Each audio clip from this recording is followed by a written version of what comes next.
Welcome to our channel. నేను చరణ్ పరిమి. కాంగ్రెస్ ప్రశ్నలకి మళ్ళీ మాకు తెలీదు, గుర్తులేదు, మర్చిపోయాం అంటూ ఆన్సర్లు చెప్పిన బీజేపీ. ఎస్, బీజేపీ కాంగ్రెస్ ప్రశ్నలు వేస్తే ఈసారి దడదడ పుడుతుంది. అసలు పార్లమెంట్లో రాహుల్ గాంధీ ఏది అడిగినా సరే తెల్లమొహం వేస్తున్నారు బీజేపీ నాయకులు. ఇప్పటిదాకా బీజేపీ ఎదుర్కొని సమస్య ఇప్పుడు ఎదుర్కొంటున్నారనమాట. ఇంత బలమైన ప్రతిపక్షాన్ని ఎదుర్కోవడం ఈసారి అయితే బీజేపీకి కష్టంగానే ఉంది. సో ఈ బీజేపీ ప్రభుత్వం, మోడీ ప్రభుత్వం ఈసారి రాహుల్ గాంధీ పార్లమెంట్లో అడిగిన ప్రశ్నలకి అసలు వాళ్ళకి ఏం సమాధానాలు చెప్పాలో అర్థం కాలేదు. వాళ్ళ మంత్రులు తెల్లమొహం వేశారు. ఇక రాహుల్ గాంధీ అయితే దాదాపు తన ప్రశ్నలతోటి మోడీని ఉతికారేశాడు. అయితే ఏం అడిగాడు, ఏం సమాధానం ఇచ్చారనేది చూస్తే మనకు ఆల్రెడీ ఒక సినిమాలో ఉన్నట్టుగా డైలాగ్ తెలీదు, గుర్తులేదు, మర్చిపోయా, ఎగ్జాక్ట్గా ఇదే విధమైన మాటలతోటి వీళ్ళు ఆన్సర్లు చెప్పడం జరిగింది. సో అదేంటో చూద్దాం. రాహుల్ గాంధీ మొదట ఏమడిగాడంటే, నీట్కి సంబంధించి ఇప్పుడు నీట్ స్కామ్ ఉంది కదా. సో ఎంతో లక్షల మంది విద్యార్థులు డాక్టర్లు కావాలని రాస్తున్న ఎగ్జామ్ అది. సో వాళ్ళు క్వాలిఫై అయితే వాళ్ళకి డాక్టర్గా మెడిసిన్ జాయిన్ అవ్వడానికి కానీ దీని అన్నిటికీ కూడా పనికొచ్చే ఆ ఎగ్జాము 22 లక్షల మంది దేశంలో రాశారు. సో ఇంతమందికి సంబంధించిన ఆ నీట్ ఎగ్జామ్లో స్కామ్ జరిగింది. ఆ స్కామ్లో అనేక మంది సూత్రధారులను కూడా కొంతమంది అరెస్ట్ చేశారు, కొంతమందిని ఇంకా పట్టుకోవాల్సి ఉంది. ఎంతో విచారణ జరుగుతుంది. విద్యార్థులు రోడ్ల మీదకి వచ్చి చాలా ఆందోళన పడ్డారు. ఎంతోమంది ఎడ్యుకేషన్, లైఫ్ సంబంధించి కొంత డ్యామేజ్ అయిన పరిస్థితి ఉంది. దీని గురించి రాహుల్ గాంధీ పార్లమెంట్లో క్వశ్చన్ వేశాడు. ఆయన ఏమన్నాడంటే, ఈ నీటికి సంబంధించిన నిందితులను మొత్తానికి అరెస్ట్ చేశారా, దీన్ని మళ్ళీ ఎగ్జామ్ నిర్వహించబోతున్నారా, అసలు ఏంటి, దీనికి సంబంధించి ప్రభుత్వం ఏం నిర్ణయం తీసుకుంది, 23 లక్షల మంది విద్యార్థులకు సంబంధించిన భవిష్యత్తు కదా అని అడిగాడు. సో దానికి ప్రభుత్వం ఏమో మాకు తెలియదు అంటాం. ఆల్రెడీ సోషల్ మీడియాలో ఆ నిందితుడు అరెస్ట్ అయ్యాడు, ఆ పేపర్స్ ఎలా లీక్ చేశాడో కూడా వైరల్ అవుతూ వచ్చింది, పోలీస్ శాఖ కూడా తెలియజేసింది. కానీ గవర్నమెంట్ మాత్రం ఏమో మాకు తెలియదు అన్నారు. అంటే వీళ్ళకి ఈ విషయం మీద అవేర్నెస్ లేదా, పట్టించుకోలేదా, దేశవ్యాప్తంగా ఇంత ఇష్యూ అయిన విషయం గురించి ఎందుకు మాట్లాడలేకపోయారు అన్నది ఒక క్వశ్చన్. దీంతో పాటు మరొక ప్రశ్న, పూజా కేట్కర్. ఈ పూజా కేట్కర్ వివాదం గత వారం నుంచి చూస్తున్నాం కదా. ఆమె ఫేక్ సర్టిఫికెట్లు పెట్టి ఐఏఎస్ అవ్వాలనుకోవడము, తర్వాత అది బయటకు వచ్చి ఆమెను ఇప్పుడు జాబ్ నుంచి సస్పెండ్ చేయడం, ఇదంతా జరిగింది.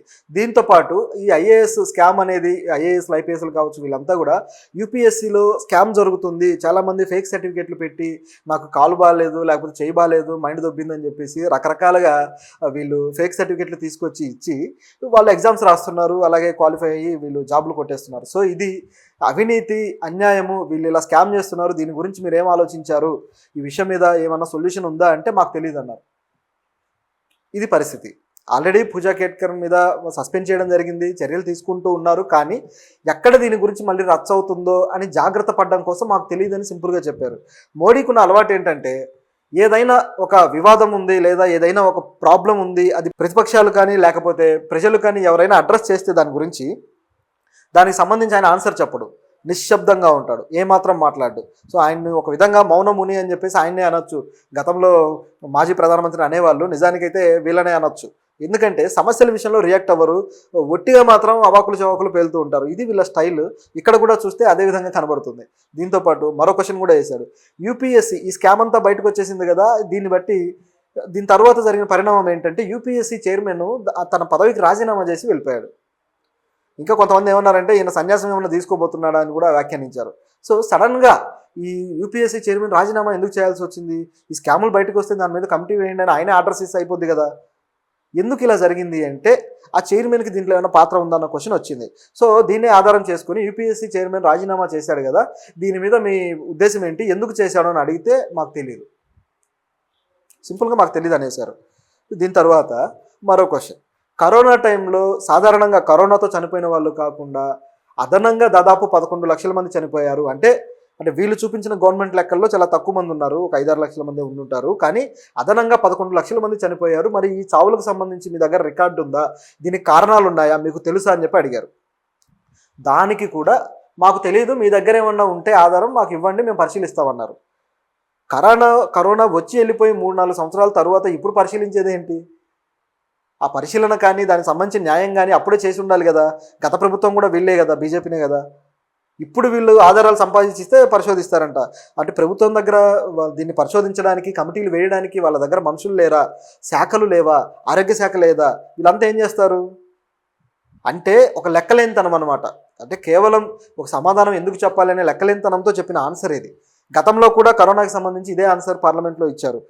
రాహుల్ గాంధీ అప్పుడు కూడా ఇలాగే అడిగారు. ఏమడిగారంటే, ఈ కరోనా ద్వారా ఎప్పుడైతే మీరు లాక్డౌన్ విధించారో దీనివల్ల ఎంతోమంది నిర్వాసితులు అయ్యారు, ఎంతోమంది వలస కూలీలు రోడ్ల వెంట వెళ్ళిపోయి వాళ్ళకు ఉపాధి కోల్పోయారు, ఎంతోమంది చనిపోయారు అన్యాయంగా, ఎన్నో వందల కిలోమీటర్లు నడిచిన వాళ్ళు కూడా ఉన్నారు ఆ టైంలో.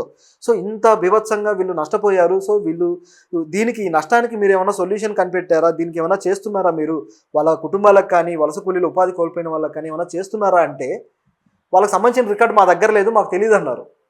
ఎంతోమంది రోడ్ల మీద చనిపోయిన వాళ్ళు ఉన్నారు, చిన్నపిల్లలు కావచ్చు, ఇట్లా మాకు తెలియదు అనేసారు సింపుల్గా.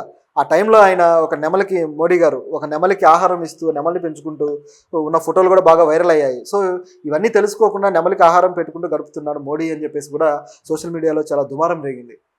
ఇదే ఆన్సర్ని మళ్ళీ దాదాపు 3 ఏళ్ల తర్వాత చెప్పగలిగారంటే వీళ్ళకు ఈ కరోనా బాధితులు కావచ్చు, చనిపోయిన వాళ్ళు కావచ్చు, పేదలు కావచ్చు, వీళ్ళ మీద వీళ్ళకున్న కన్సర్న్ ఏంటి అనేది ఇప్పుడు అర్థమవుతుంది ఈ ప్రభుత్వానికి. సో ఇదిలా ఉంది. దీంతో పాటు మరొక క్వశ్చన్ కూడా అడిగారనమాట. బీహార్కి దాదాపు 30,000 రూపాయలు ప్యాకేజీ వాళ్ళు అడిగారు కదా బీహార్ ప్రభుత్వము. సో మరి దాన్ని మీరు ఇస్తున్నారో, దానికి సంబంధించిన రిజల్ట్ ఏంటి, దానికి సంబంధించిన ఏమైనా ఉత్తర్వులు ఉన్నాయా అంటే లేదు, ఏమో దీని గురించి మాకు ఇన్ఫర్మేషన్ ఏం లేదు అన్నారు. వాళ్ళు అడిగిన విషయము డైరెక్ట్గా కూడా ఈరోజు కూడా వైరల్ అవుతుంది, మీరు కావాలంటే సోషల్ మీడియాలో చూడొచ్చు. మాకు ప్యాకేజీ వాళ్ళు ఇవ్వరని చెప్పేసింది గవర్నమెంట్, అది కూడా లిఖితపూర్వకంగా. దాంతో కనీసం ప్యాకేజ్ అన్నా ఇవ్వండి అని నితీష్ కుమార్ గతంలోనే అడిగారు. సో ఇప్పుడు కూడా వాళ్ళు అడిగారు, అది ఆల్రెడీ గవర్నమెంటే అనౌన్స్ చేసేసింది. మళ్ళీ ఇప్పుడు మాత్రం మళ్ళీ మాకేం తెలీదు సింపుల్గా అంటున్నారు అన్నమాట. సో ఇది చూస్తుంటే ఎంత నవ్వులు పాలయ్యేదంటే పార్లమెంటులో ప్రజలందరూ చూస్తుండగా, కోట్ల మంది దీన్ని గమనిస్తూ ఉండగా ఇలాంటి ఆన్సర్లు చెప్పడం అనేది సిగ్గుచేటు ప్రభుత్వానికి. దీంతోపాటు ఏపీ గురించి కూడా అడిగారు. ఏపీ గురించి, ఏపీ అలాగే బీహార్ ఈ రెండింటికి సంబంధించి ప్రత్యేక హోదా విషయం మీరు ఏం చేశారు, వీళ్ళు ఎంతో కాలంగా అడుగుతున్నారు కదా అని చెప్పేసి అన్నారు. దానికి కూడా ఆన్సర్ ఏంటంటే మాకు తెలియదు, సింపుల్. సో తెలీదు, గుర్తులేదు, మర్చిపోయా అన్న జోక్ ఒక డైలాగ్ ఉంది కదా, అదే ఆన్సర్ వీళ్ళు చెప్తూ వచ్చారు. సో దీనికి వీళ్ళని ఏమనాలో అర్థం కాలేదు. దీని తర్వాత చివరిగా మరో ప్రశ్న, ఇక రాహుల్ గాంధీకి చిరెత్తుకు వచ్చినట్టుంది. ఆయన మరో ప్రశ్న అన్నాడు అనమాట. అది కూడా కాస్త ఎటకారం చేయడానికి అన్నాడు. అది కూడా అసలు ఇంతకీ ఇప్పుడు ఈరోజు జరుగుతున్నవి బడ్జెట్ సమావేశాలైనా, మీకు ఆ విషయం అన్నా తెలుసా అని చెప్పేసి అన్నాడు. సో దానికి అప్పుడు మాత్రం రియాక్ట్ అయ్యారు, ఎందుకంటే ఇవన్నీ సమాధానాలు చెప్పాల్సిన అక్కర్లేదు, ఇప్పుడైతే చెప్పడానికి రెడీగా ఉన్నారనమాట. అవును మాకు తెలుసు, మేము ఈ విషయంలో అవేర్నెస్తోనే ఉన్నాము, మీరే ఆందోళనతో ఉన్నారు కాబట్టే మీరు ఈ ప్రశ్న అడిగారని చెప్పేసి కేంద్ర మంత్రి ధర్మేంద్ర ప్రధాన్ అన్నాడు అనమాట. సో ఈ విధంగా వీళ్ళు అడిగిన దానికి చెప్పరు కానీ మిగతా వాటికి అయితే బాగానే రెచ్చిపోతారు.